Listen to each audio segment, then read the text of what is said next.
All right, it is time to start on another amazing opportunity for you and for our team. We've really learned a lot through this process. We're excited to be here today. I'm Jay Bassell. I'm the marketing guy. We have Tim Allen, who's one of our sales reps, and we have Roy Huseman, who most of you know is our senior technician. He is the DTG whisperer. So Right. we're happy to be here. We've got an amazing topic, and this is another episode of DTG Tech Talk. So the Tech Talk is going to be centered on pretreatment solutions, and we've done some testing. And when I say we, I really mean Roy. Roy has really taken a deep dive on this. We super appreciate all of his time. And then we've got Tim over here. Tim's going to be monitoring the chat, trying to make sure that he can be of a resource. So Tim, when we get started, don't be afraid to turn the video back on and join us. But for the most part, we probably won't see too much of Tim. And I'll have some slides here in just a second that I'm going to start with. So let's get going. Welcome, everybody. Thrilled that you're here. And here we go. So first of all, this is another, as I said, Equipment Zone training webinar. And the reason why we do these is to be a resource to you. We want to make sure that we can help you grow your business and that we can focus on steps to take rather than just be that company that's here to sell you something all the time. Of course, we're in business and we do appreciate our customers, but we want to earn your trust and we want to see you for the loyal long haul, as they say, Roy. So today's session, fired up about it, test results of the top pre-treatment brands. Roy, can you believe it? How many times have we had questions like this, either through direct questions to you through our tech department or through our Facebook group? I mean, it seems like pre-treatment's usually in the top 3 or 4, wouldn't you say? Definitely. Awesome. Getting the right amount on too. Yeah. So the things to take away here are what we wanted to do is set the stage, right? We are not here to try to over promote a particular brand or expose a particular brand. The point is not to necessarily highlight any ridiculous positives or claims, or also to throw anybody under the bus and be negative. It's truly a test to find some results. So Roy, with that having been said, maybe you could start us off with explaining some of the variables. And so what I mean by that is on my screen here, you're going to see that we have four solutions, 4 pre-treatment products. We've got on the left, Firebird, right? We've got Creek, we've got Epson, and we've got Image Armor. Why are we doing this, Roy? Maybe we should start there. What's the point of all of this? Well, part of it is the people out there are wondering what is the best product. And then you have a lot of people that say, hey, what I use is better than this and what have you. And we sell a few of the products here listed. I think all but one at the moment. But with that in mind, we thought it was important to do a test to try to figure out what the differences are between them, because we see things on our Facebook group. We see things when it comes to customers calling them for tech support for various aspects of the process. Pre-treat is one of the major parts. And if you don't pre-treat correctly, to start, you're going to be compromised when you go to print your graphic on the fabric. So, right, and we've done really important. What was that? Sorry, I didn't mean to talk over you. I was just going to say we've done a lot of previous work and webinars with pre-treatment. So I want to make sure that our audience knows that you've done some great work to set the stage here. I've had lots of interviews with you. We've done a lot of deep dives. But would it be okay to say that we needed to see it and know for ourselves rather than just what people say online? Because I don't know if you know this, Roy, but not everything you read online is true. That's true. Are you shocked? What? Yeah, exactly. And I don't mean to pick on anybody. I think a lot of people are looking for solutions, and something may have worked for them and they're excited to share those solutions. But sometimes those solutions are just Band-Aids and they're not really addressing the underlying problem. So Yeah. I don't know about you, but I was excited about this because I knew that you were going to help us kind of unravel the mystery and let us see for ourselves. So maybe we should start there, like the variables and the consistency and how you got this set up in the first place. Yeah.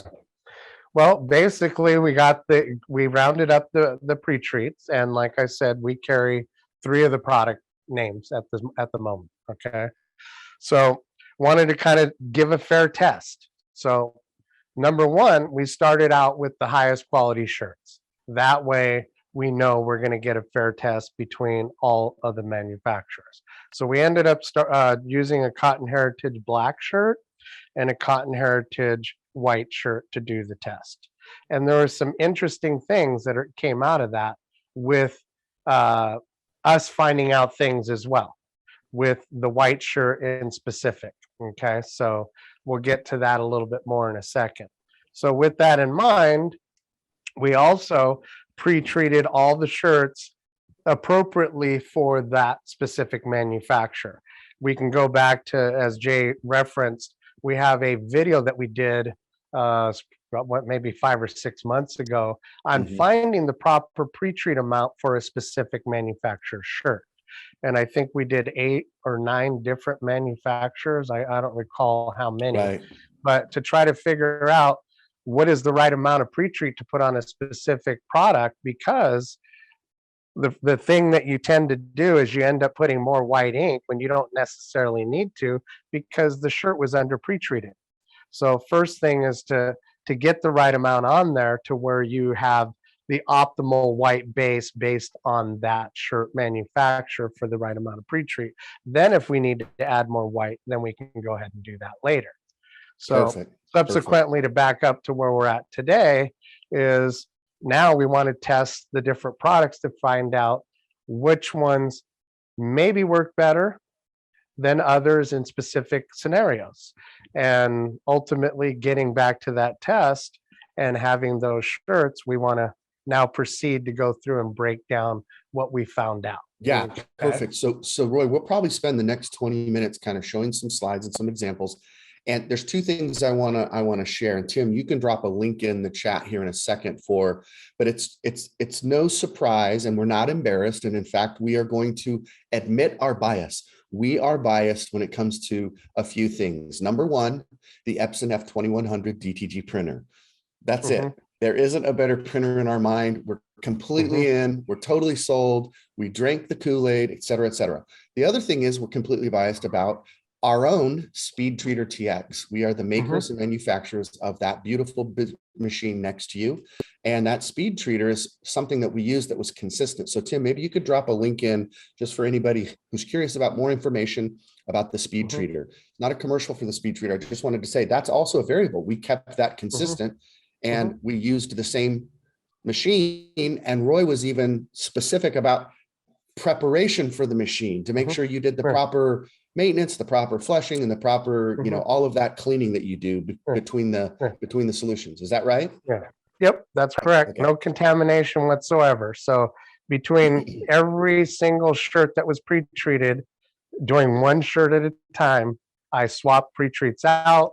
And before I did that, I flushed the machine properly to make sure there was no residual in there, and then got the new pre-treat up and going, make sure it was spraying properly, and then went ahead and pre-treated the next shirt. So every shirt was handled the same exact way.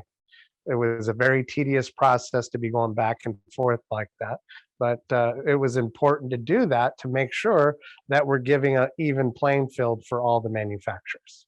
Excellent. Excellent. Again, sorry I'm restating this, but we are definitely not trying to find fault. We're not trying to find negatives. What we're trying to be is helpful. So more help, less hype. And so let's dive in, looking for those solutions. These were the 4 products. And the first example I want to share, the first slide after this, will be in no particular order.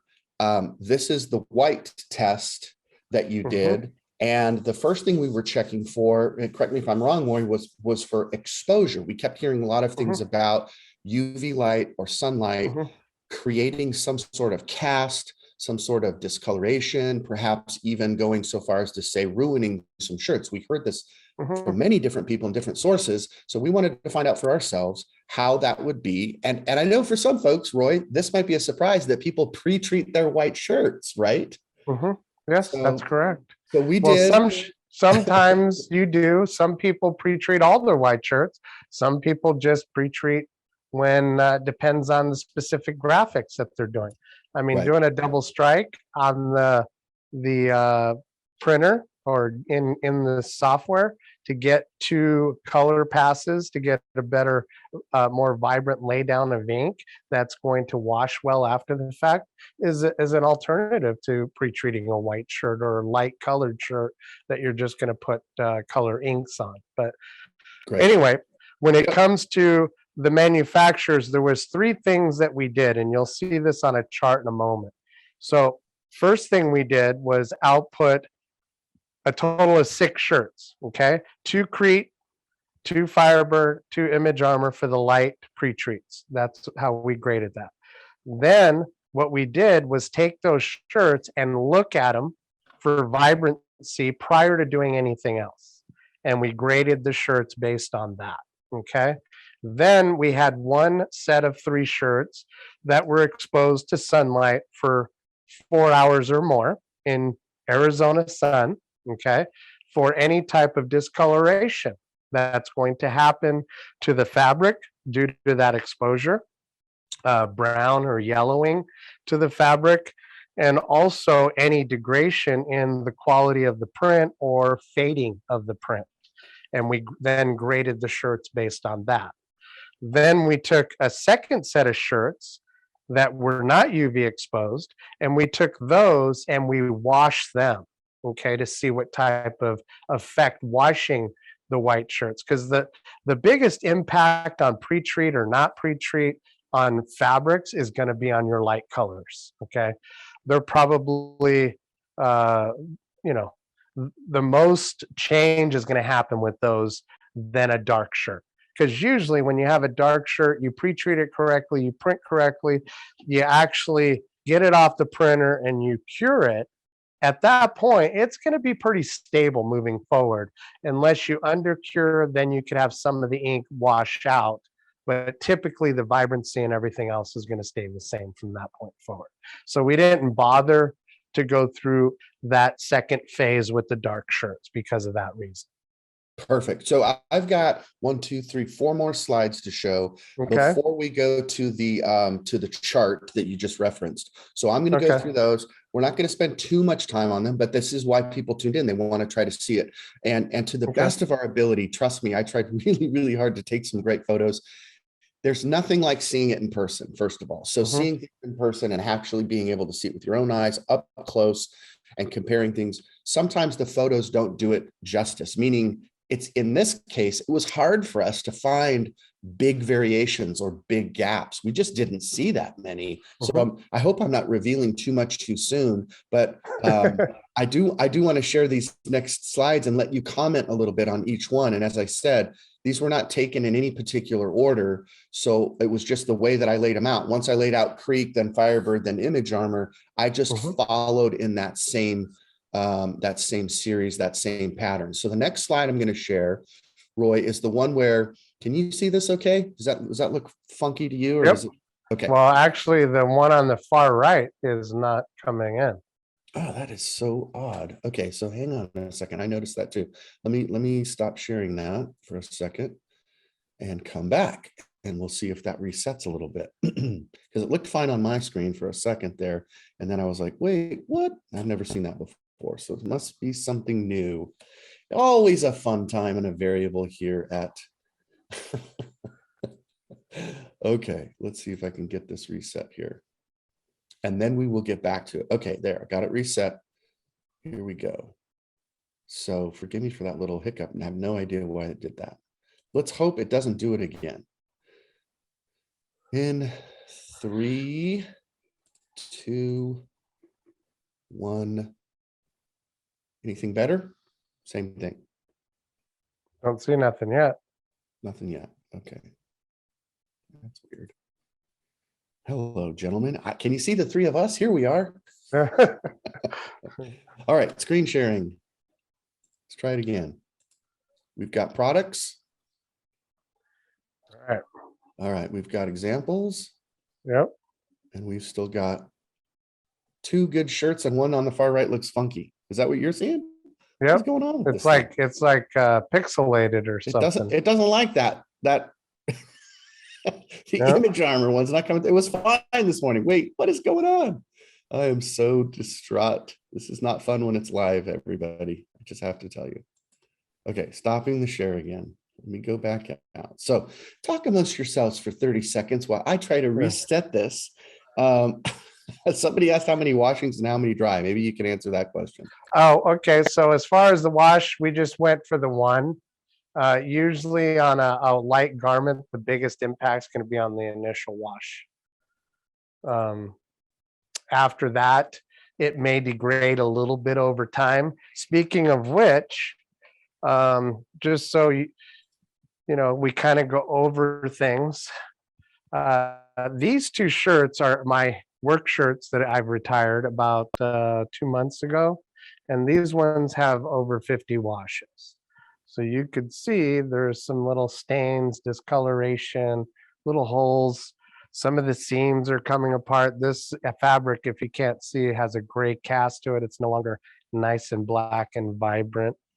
But you can see how that image is still definitely intact, and that image as well. So these are good examples of, if you pre-treat correctly, cure correctly, you're going to get longevity on your prints.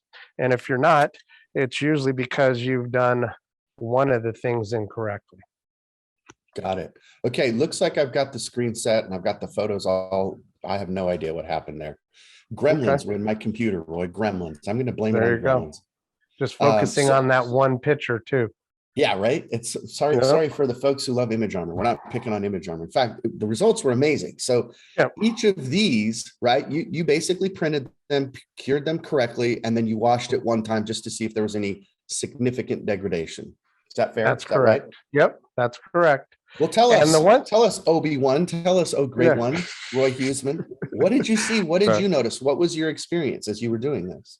Yeah, I mean, to be honest with you, the experience was kind of the fact that they didn't change too much between them. Okay, it was very hard to grade them.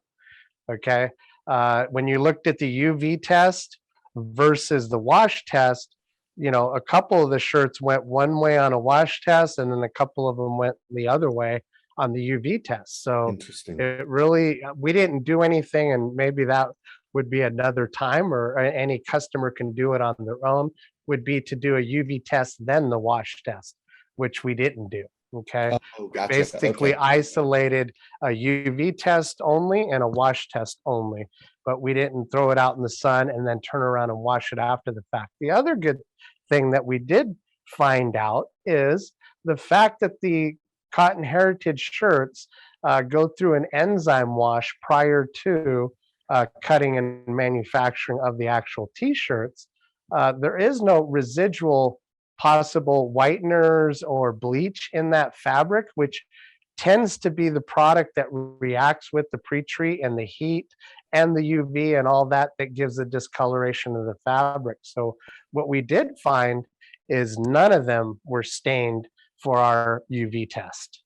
And that was because of the shirts we were using. So the results are going to vary based on the types of products you're using and whether or not that they've been washed after the manufacturing process of the actual fabric itself. Gotcha. Okay. So the difference is.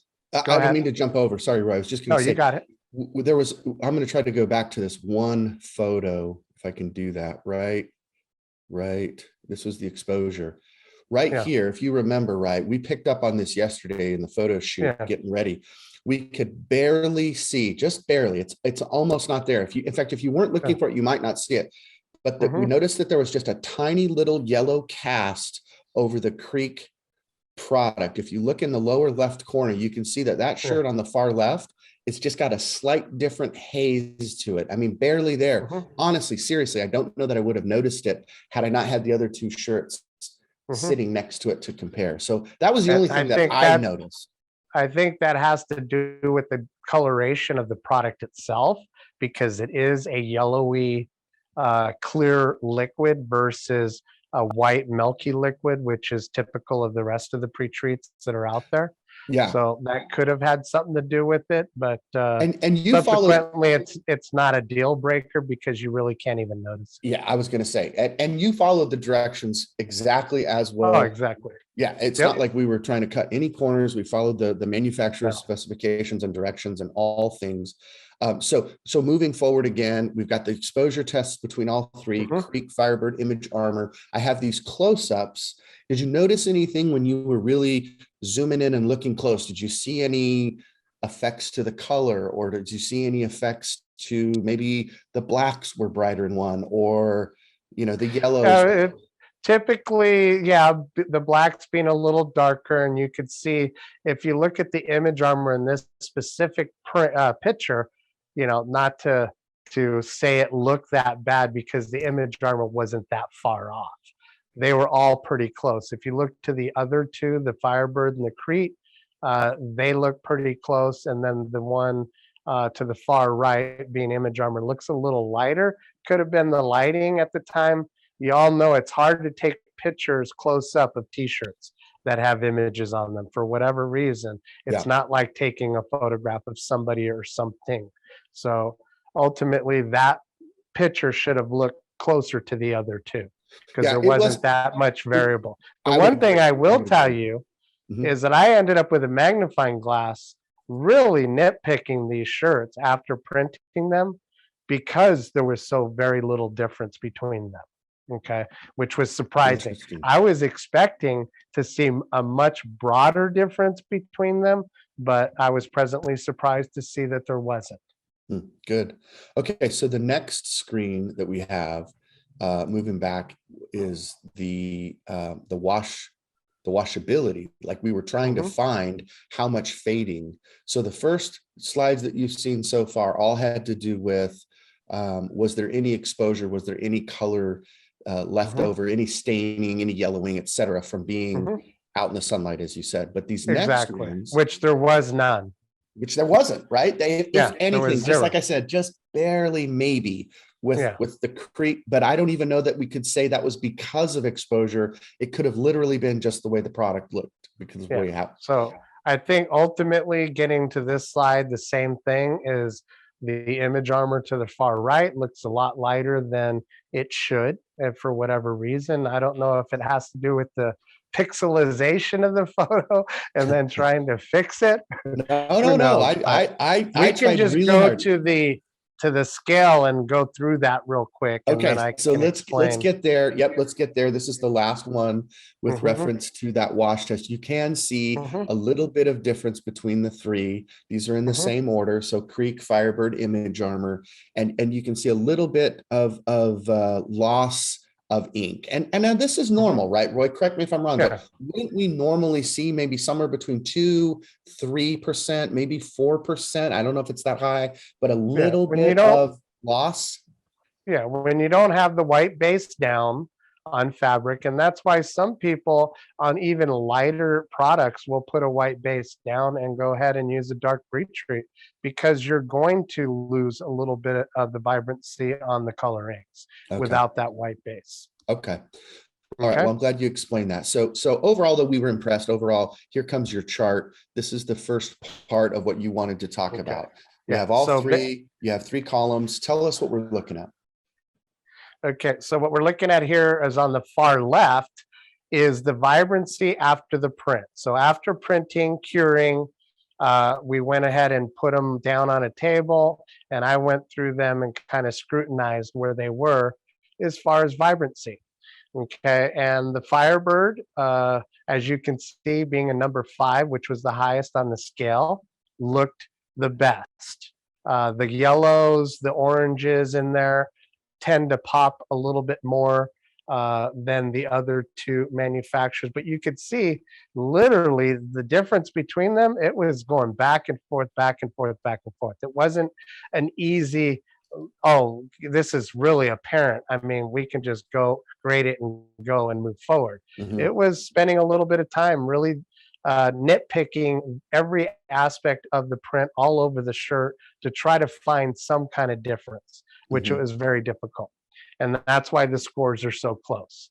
So we go to the UV discoloration, okay, for the test of 4 hours in direct Arizona sun. And we did this test months back, closer to summer, and we just haven't had a chance to actually get and do this webinar yet. So they've been sitting in a bag, just waiting for today. So anyway, you can see the differences between them didn't vary that much. And the Firebird still held a little bit more density than the other two. But subsequently, because of the cotton heritage, we didn't have any staining with any of the white shirts, with any of the pre-treats. So Roy, is that what just you mean something to with those keep in mind. two asterisks, those two little asterisks under the Yeah, UV the discoloration? asterisks there reference that, yes, on the Okay. staining. Okay. So because of So the cotton they, heritage, we didn't see that. Is that what you're saying? exactly. Hmm. Okay. And then you can see the 3 asterisks by the Crete, because the Crete was designed for UV protection. So for other manufacturers of shirts that you might decide to test on your own, you may find some discoloration, yellowing or brown occur to the fabric after UV exposure. And that is common out there for some of the other pre-treats like the Image Armor and Firebird. So for people that do a lot of garments for companies that do lawn work or outdoor stuff, you know, obviously gravitating towards a UV product is going to be more desirable. And again, that goes to what we're going to talk about at the end of this. But then the last one was vibrancy after wash. So you could see the Image Armor actually got the lightest out of the 3. Yeah, and I think we saw And that in the photos, the Roy. Firebird actually washed out a little bit more than the Crete did. So on this one, the Crete ended up as the winner, so to speak, for this category. Okay. Got it. So just something to keep in mind. Okay, but the end results were quite surprisingly similar. Like we expected to see, truth be told, I mean, I've got nothing to hide. I really legitimately expected to see a much bigger gap between some of these. Where you would see a drop from a 5 to a 4 to a 3.5 or something on some of these based on the scenarios, which again, they were so close, it was difficult to grade them. Exactly. Okay, great. Well, this has been really good. So let's transition now into the dark garments. And I've got that sitting here. Hold on a second. Let me make sure that I don't have anything weird like we experienced in the last one. I honestly don't know where that came from. So far, so good. Okay. So the next set of slides. Yep, it did happen again, didn't it? All right. Yep. Don't know what's causing that. Could be a computer issue. I have no control over it, but we're going to stop the share. Roy, keep talking. Maybe say hi to Tim. Maybe Tim's got some perspectives. Well, there you go, Tim. So, well, I mean, in the chat, it's pretty quiet. Hi, Eddie from Virginia. Was from Joan. Was the sun test first? Like first yes. in the, okay. Oh no, the sun test wasn't first. They were 2 separate tests. Well, basically, when we're looking at the UV test, we did a UV test with one set of shirts. We did a wash test with another set. We didn't do a UV test, then turn around and wash them. Okay, so each one of those tests were independent. Now, getting back to, you're probably wondering where we ended up on the speed treater for the amount of pre-treat applied to the shirts. We applied them at 3.5 on the pre-treat dial. So each shirt got the same amount of pre-treat. And when we printed them in Garment Creator, we printed them at a level 4, just giving the most amount of ink for the most vibrancy that we can get on the printing at the highest quality. Okay. Perfect. I'm almost there, guys. Let's see if this works again. You got it. As far as cure time for pre-treat and for the ink itself for the white shirts, we went ahead and did 333 degrees on a heat press, pressure of number 2, and we cured the pre-treat and the ink at 60 seconds. Okay. Gotcha. Okay, here we go. We're going to share screen and show you the darks. We There have you go. 4 shirts here. We have 4 because we have 4 products that we're testing. So again, in no particular order, just the way I've laid down these shirts. We have the Firebird on the left. We have the Creek in the middle, then Epson, then Image Armor. Mm-hmm. So Roy, anything that we need to know? Did you just say, and I missed it because I was focused on this, what the level was setting of the speed treater for the dark garments? No, I set it for the light garments, recapping on the light stuff. On the dark garments, all the shirts were pre-treated at number 5 on the dial. Everything was cured at 333 degrees, again, pressure 2 for 90 seconds for both pre-treat and ink itself. Okay. We printed them all at level 5 using garment black for this specific design. So there's no black ink added. Okay, so that's what you mean at the bottom where you have printed L5 UGB. That means level 5 use garment black, right? That's correct. Okay, so just for the new guys, just making So sure. basically, to kind of go through each one of the pre-treats, which will be on the guide itself. With the Firebird actually laid down very well, okay? Which would lead me to believe that if I'm running Firebird, I could probably use a little bit less pre-treat, okay? Because it just coated the shirt so well, to the point where it was almost too much pre-treat, okay? But we still have it at 5. As far as the Crete, we use the universal light dark pre-treat, which supposedly has a UV protectant in it as well. Now, there's one thing I do want to premise on the dark shirt, okay, is it did come out blotchy the way it applied the pre-treat, and I've heard this in our chats before where customers have experienced this. But then on the other hand, we have collaborated. I did speak with one of our other techs that uses it regularly. And ultimately on darker products, it tends to do that sometimes. On lighter products, it actually doesn't do that. So, there's some pluses and minuses right there, or just something to be aware of when it does go down on a darker product. But as far as vibrancy and everything, again, it came out well. The Epson concentrate, we mixed it 1-to-1. Most of the shirts that I print Epson, I tend to go 1-to-1 because I like to use less pre-treat than use a watered down product, unless I'm printing on lighter garments that require that. Then I may do another mixture for that, but typically I like the 1-to-1. The one thing about the Epson is it being a concentrated product is when you apply it to the shirts, you could barely notice that pre-treat is on the fabric. It doesn't really create that picture framing as some of the other ones do. Okay, and we can go through and kind of talk about that a little bit more in the chart. And then we had finally on the far end was the Image Armor, which is our typical concentrate that we've been selling for a long time and a lot of customers use. And it's a very popular product that's out there. And that specific product does actually have a little bit of a haze that it applies to the fabric. But again, we can talk about that a little bit more in detail as we move forward. Perfect. Tim has patiently been waiting with his hand up. Tim, what have you got? A couple of good questions from the chat. So Tracy asked, you didn't happen to do safety yellow or green or charcoal shirts? I think that was asking for the test. Okay. No, we just basically did a test based on performance of pre-treats, and typically black shirts are one of the harder colors to print on. A lot of people sometimes stay away from black in general. And I know the safety colors are something that cause an issue out there. And a lot of the safety colors are a poly mix as well. So you want to keep that in mind. So it depends on your mix. And I think when we get to the end of the scenario, we can talk a little bit more about that.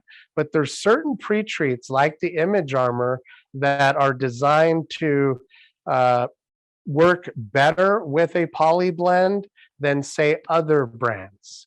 Okay, so that's something to keep in mind as well moving forward. Is not one specific brand am I going to tell you use this brand or use that brand, because at the end of the day, it's based on what products you're supplying your customers and what brand is going to work best for you. Not to give anything away, but at the end of the day, it's going to be you deciding based on your mix of products of which way to go. Yeah. And what's going to work best for you, because the test we found is pretty close between all the manufacturers, and we're just bringing out the characteristics between them as we go through this test and the different pictures that we're going to show you. Tim, What was the other else? question? Yeah, do you have something? Yeah, let me grab two of these that are really good. Is it possible to do too much pre-treatment? I'm sure we're going to cover that, but also any feelings or things that you should consider about climate when choosing a pre-treat, or is that a negligible factor? I don't see climate being a factor in a specific pre-treat manufacturer as much as the curing process of that pre-treat. And yes, you can over pre-treat a garment. Obviously, that's throwing money down the drain, and it creates too much of a layer on top of the fabric to where you could have washability issues if you put too much on there. So, but again, reverting back to, if you want to find the right amount of pre-treat, we did do an extensive video on that goes through how to find the right amount for a specific product. And anything above that point, you don't see a change in your white base. So that would be going to a too much pre-treat scenario. So I would refer back to that video and that webinar for that information. Perfect. I've got one question too, Roy. I noticed that in the, I forgot to mention this, the pressure sensitive, we're using a Geonite heat press. Yes. And you have it set, I think you set our parameter, our variable that remained the same was pressure setting level number 2. That's correct. It came up yesterday in our pre-meeting that a lot of people were surprised that the setting was that low. And I was like, I thought that was always, we were trying to always have the least amount of pressure, but still have contact. Would you say that that's still true, or am I off base? The thing is let's go back a little bit. I've done some testing. Obviously, we're always evolving, okay? And I've done testing since, we have time to test here and there in between training and tech calls and all the other stuff that we're doing. The 2 shirts I just showed you, okay, that almost made 50 washes are pressed at number 2. Now, these numbers, you need to keep in mind that most of them are based on tens of pounds of pressure. If I have an air assist heat press, the lowest I can even go is 20 pounds of pressure. So typically 2 is in that range of 20 pounds.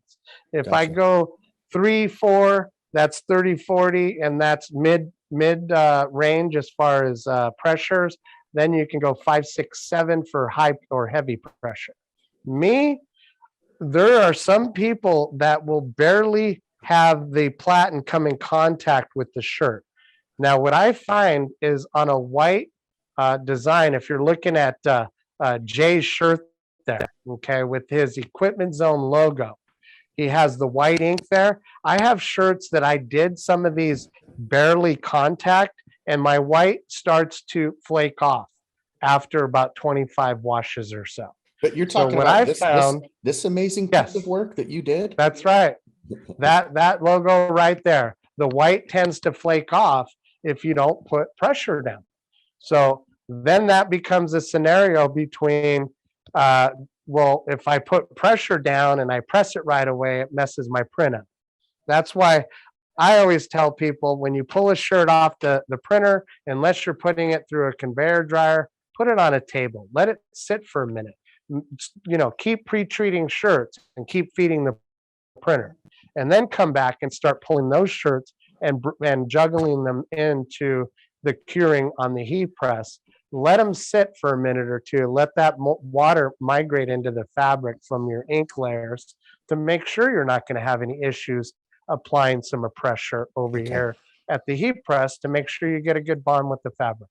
Okay, awesome. I didn't mean to derail you and get too far down that rabbit hole into pressure, but I thought it was just important for us to know. And before we transition to the following, that we're wrapping up here with the dark shirts that we're going to compare. Tim, was it Deidre that said, what did you cure what were the dark garments cured at again, Roy? They were all cured 90 seconds, 333 degrees, pressure 2 on the heat press. Okay, perfect. Okay. The white shirts were 60 seconds, same pressure, same heat. Okay. 333, 60 seconds. Yep, exactly. Okay. Got it. So the difference between the two, light garments for 60, these were 90. Now, I know you can do white shirts at a lower time, like 45 seconds. I tend to be cautious, and when I'm doing testing, I don't want anything coming back to haunt me. So I always push a few more seconds in there and just get it up to 60 seconds. But, gotcha. If you guys are out there and you've been doing this for a long time and you're having good success at a lower time for the light garments, by all means, stick with what works for you. Yeah, we're constantly trying to find the balance between safety, security, integrity of design, and production. So we've got to weigh those out. But at the same time, ultimately, they have to be cured properly. So, okay, let's keep moving forward. We've got, again, the 4 shirts: Firebird, Creek, Epson, Image Armor. Yes. All right. So I've already kind of went through the basics on those, and then let's go down to. Go ahead. I'm going to go through these, and then we'll get to that. We'll get to that final grid. So this looked great. The Firebird looked really good. The whites popped. The colors were vibrant. The Creek, same thing, printed well. In fact, I'm going through these quickly because, we didn't see a giant departure. The Epson came out well, and the Image Armor as well. So those 4. And then what we did next was we had it's just our luck today, man. I had all 3 side by side. Let me see if I can go forward one more. Yeah, that's good. This is even a better slide. So all 4 of these up close, I almost said Facebook, Firebird, Creek, Epson, Image Armor. Roy, was there anything that you noticed with these 3 close-ups? Was there any takeaways? Well, the takeaway again was the Firebird definitely had a lot of vibrancy on the colors. The orange, the yellows, the greens seemed to pop just a little bit more. The Crete, again, you could see even some of the modeling in the shirt. If you look around the paws of the gecko there, is of the pre-treat being laid down. But again, these shirts have been sitting for a little while, so once shirts wick moisture back into them and kind of stabilize to the environment, the picture framing tends to dissipate quite a bit. Now, on the Epson pre-treat, you can't even tell the shirt was pre-treated. You really have to kind of look and see, was this shirt pressed? Oh, yes, it was. It must have pre-treat on it because it wouldn't have been pressed otherwise. You could see the very faint border of the heat press box. Yeah. But you really had to hunt to find any residue of pre-treatment after the fact. Exactly. That's one of the positives to the Epson is very little picture framing or discoloration of fabric.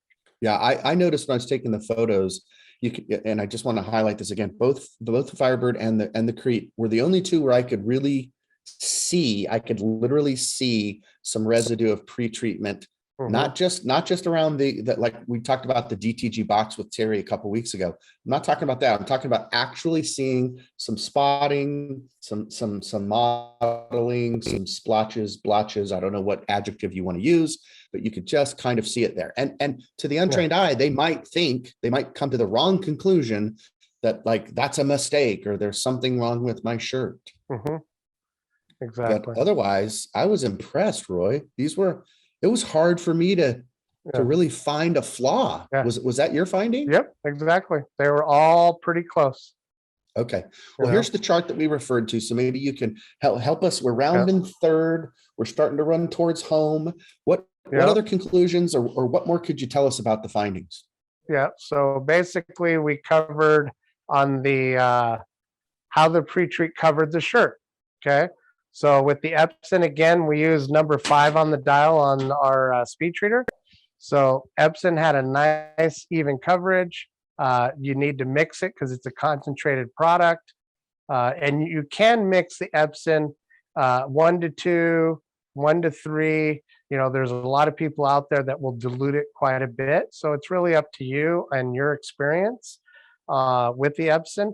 I tend to use it 1 to 1 myself because I'm testing a lot of different products sometimes, and I want to have a stronger solution to make sure I'm going to get optimal pre-treat on whatever I'm printing on. But if I had a business and I'm focused on specific products only, then obviously whatever balance is going to work for you is the way to go. Okay. As far as the image armor, again, good coverage. It's a ready-to-use product.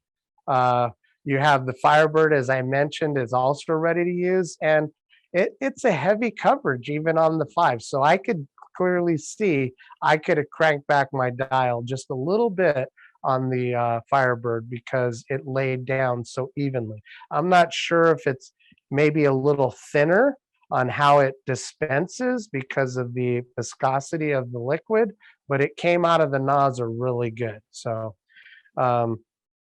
as far as the Crete again, and this was just on the Universal product, it went down a little blotchy. So there was like spots that were a little bit more here and there as far as how much it just showed a little white patch, so to speak. And then when I cured it, it obviously amplified that a little bit. So just to be clear, white, blotchy haze. RTU is ready to use, right? Just making sure. Okay. That's correct. All right. So then when it comes to staining or discoloration on the fabric after the pre-treat cure, Epson, pretty much virtually none.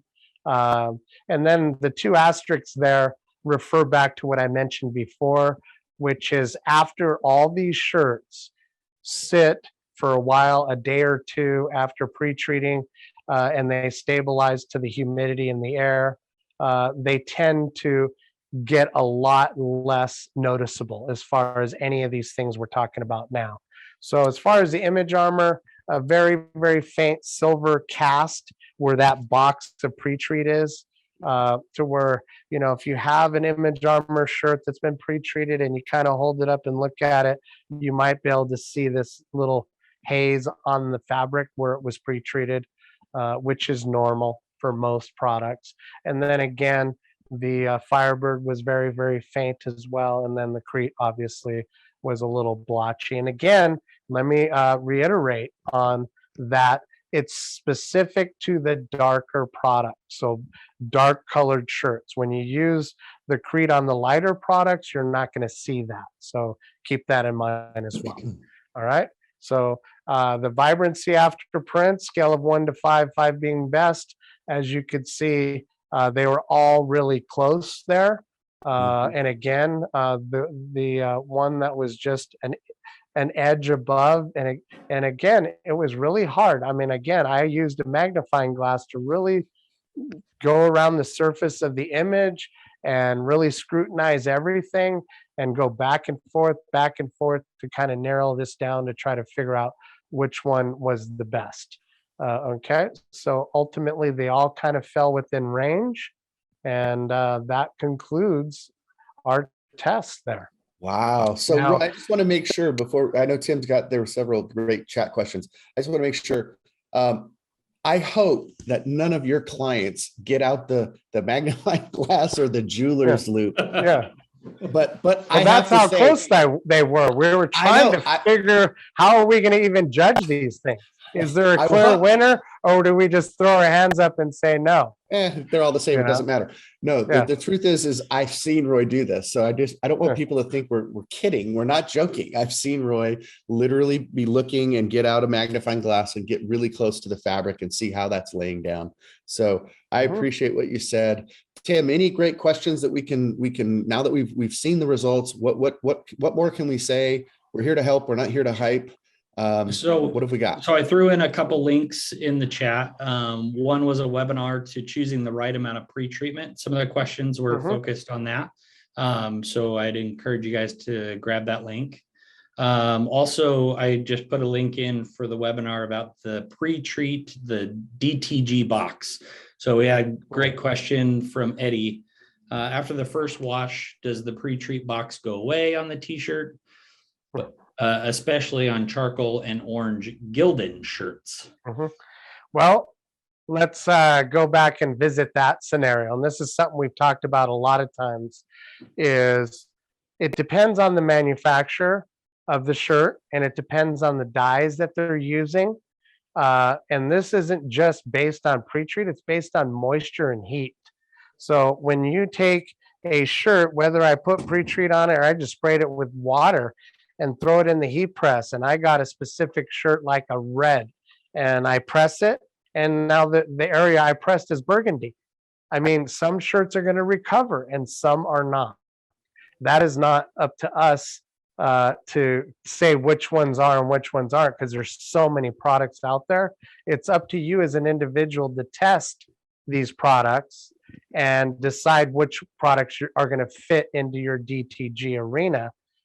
Versus if you're a silk screener and someone that does DTG, some of the products are going to work for DTG and some of them are not. Just because they work in silk screen doesn't mean that they're going to transfer over to the DTG environment, because this is a water-based process. I always tell customers that are silk screeners, if you are using water-based silk screen ink and you have a water-based dryer for your silk screen, most likely a lot of those products are going to intermix. But if you're plastisol, there's a lot of the products that you might be using that aren't going to work well with DTG, and you got to be aware of that up front. Great answer. Tim, anything else before we say goodbye to our friends? I think we should address the correlation. This comes up in every session we do on pre-treat between our dial, Roy, our setting on the speed treater to a correlation to the weight in grams, because so many other people keep hearing. And well, we talked about that in one of our earlier pre-treat videos, and the one that figuring out the right amount of pre-treat, again, dispels the gram scenario. Okay. What I always tell people, if you're using grams, that's fine. If you're using a dial, that's fine. Because a lot of them have dials, a lot of them have grams. In fact, some manufacturers have 2 or 3 pre-treaters. We don't need to name them, but they'll have one that does grams. They'll have one that's just got a dial. So it really depends on your equipment. The other thing to keep in mind is if you don't maintain your machine and that spray nozzle isn't spraying properly, no matter what you put on the dial, it doesn't really matter. Okay. And the other thing is, if you are doing it based on grams, are you doing it correctly? Because right now, if I am in a state that has high humidity, my shirt's going to have humidity in it. Am I going to weigh that shirt, put pre-treat on it, and then weigh it again to figure out my grams? Because some people will go through that step. Well, keep in mind, you need to press that shirt first to pull all that moisture out of it. Because when you pre-treat it and cure it, you're pulling all the moisture out of it. So that the difference between your gram weight is going to vary if you don't press it prior to weighing it. Gotcha. Okay, because that extra moisture is going to add to the weight. Okay, that makes a ton of sense. So if I'm looking at shirts, 28 grams, 30 grams, 32 grams, whatever, that goes back to having the right amount of pre-treat on the product, whether it's grams or whether you're doing it via dial. Okay. So it's a good question. It's not a bad question. I don't want anyone. No, it's not. It totally makes sense. It's based on what machine you have And I mean, I don't know if it's half the machines work off grams and half of them just have a dial, or it could be that there's a little bit more than half, I think, are dials than there are that actually put grams down. The point is they're trying to find a variable that's consistent. So we totally Yeah. get what you're trying to do. Yeah. And we applaud you. We're just saying you also have other factors to consider. In fact, like the substrate itself, how many grams is, and he probably knows this. I'm stating obvious things here, but keep in mind for those of you that are new, and sadly did not buy a Speed Treater TX, the best speed treater on the planet. Yeah. Sorry, I had to give a plug, but we're not here to hype, as I've said. So that's our show. That's our webinar. That's what we have for today. If there's nothing else, Tim, did you see anything else that we have to cover before we say goodbye? No, I think we caught it all. Roy, do you have anything else? The last thing that I just wanted to go over is the fact that all the manufacturers that we tested did well. We didn't find anything that I could point out and say, you know what, you shouldn't use this product. And I think it really goes to whatever products you're using within your shop and you're using for your customer base. Whatever pre-treat's going to fit that model the best, use those products. If you're doing a lot of shirts that tend to be going outdoors, UV is going to be a factor. You know, the Crete might be something to consider, but, the rest of this stuff all falls into line. I know that people have their preference after they started using pre-treats. The one thing, though, getting back to the speed treater, we do know the right amount of pre-treat to put on specific shirts. So if I'm using a higher quality shirt like a Cotton Heritage, a District made product that has a more smooth surface to the fabric, I'm running at 5 on the dial. If I have a Bella Canvas, a next level, I run about 5.3 position on my dial because those softer feel loose fibers that are on the fabric require a little bit more pre-treat. If I'm running a Gildan or a Porton Company or something that's more of a coarse cotton core weave fabric, I'm running at 5.5, maybe even a little bit higher, going towards 6 on the dial for a t-shirt. But resorting back to, how do I know if I put too much pre-treat? When I pull my drawer open and it looks like I poured milk on the shirt and I pick the shirt up and it's dripping off, that's too much pre-treat.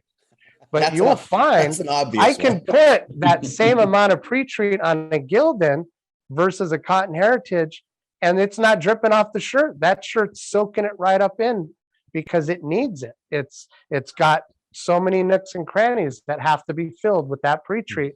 Otherwise, the white ink's going to hit that area that's compromised with not enough, and it's going to absorb into the fabric, and I'm going to have all these spots all over my white that I'm laying down on the fabric, which again resorts to getting the right amount on that. Excellent. All right. Well, listen, we've got to take everyone's time is a premium, and we appreciate your time, Roy and Tim. Thanks for joining us today. And for everyone who has watched this session, the session was recorded. It will be uploaded to our YouTube channel. Again, as we wrap up, we appreciate all of the brands of products.